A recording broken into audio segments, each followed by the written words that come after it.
Connoisseurs of art believe that when you buy something new, you are spending. But when you buy something old, you are investing. Whether it's an exclusive piece of furniture or an inimitable ornament, collection of art is always a sound investment.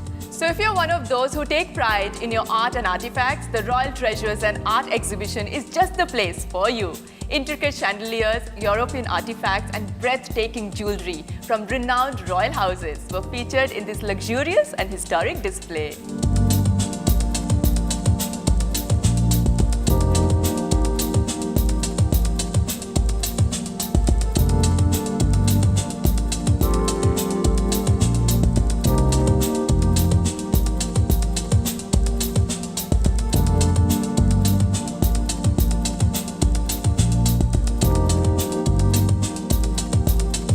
Always keeping tab on the high life, your style team met up with the managing partners of Royal Treasures, Dinshaw and Munshi Shroff, better known as the Oslo twins. Take a look at what they had to say.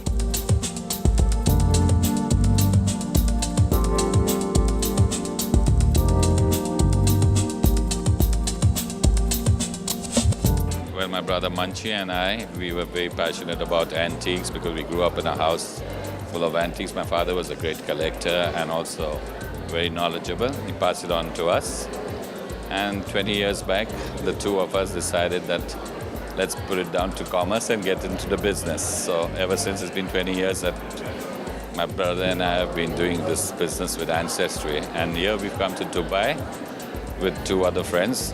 And we are doing it in Dubai under the banner of Royal Treasure.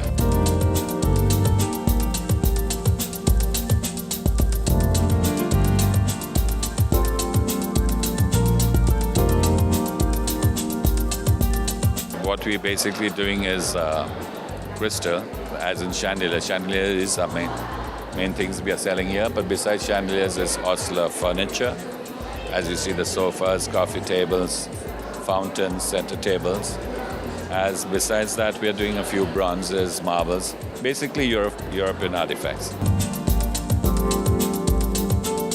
In Dubai, everybody's got the new style. Everybody is basically into contemporary style, So what we are trying to do is try and bring the classical look, the more opulent style which was enjoyed by the royalty in the yesteryears. So this is what we are trying to introduce to Dubai, and I think it's doing well. Wow, what a visual treat this event was. And if you're hungry for more, don't worry, because we have more news from the cultured world of art.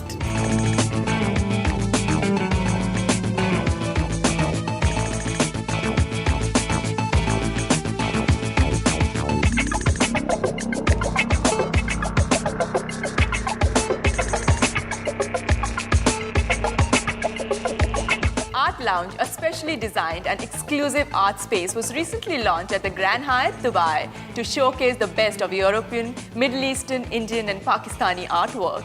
His Excellency Abdul Rahman Mohammad Al Owais, who is the Minister of Culture, Youth and Community Development, was there to inaugurate Art Lounge. And the internationally acclaimed Oscar-nominated director Shekhar Kapoor also graced the occasion with his presence.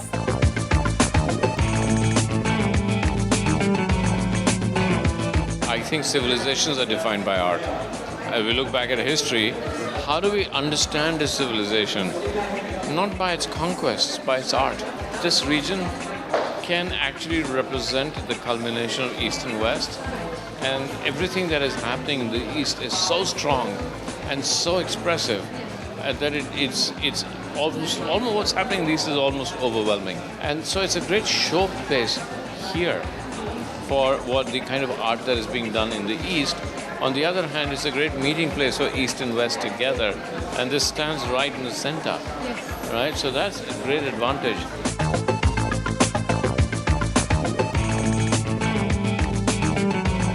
As Dubai's art scene continues to expand, new galleries are mushrooming everywhere. Some artists and gallery owners have believed that there has been a lack of cultural events, but Dubai is now racing to meet these needs. Dubai has continued to prosper economically and infrastructurally, and art lovers are happy to see developments even on the art and cultural aspects. It's a well-known truth that the richest nations are the ones to set the global taste, setting the future art trends. With such an influx of art, I anticipate Dubai soon becoming a leader in this industry.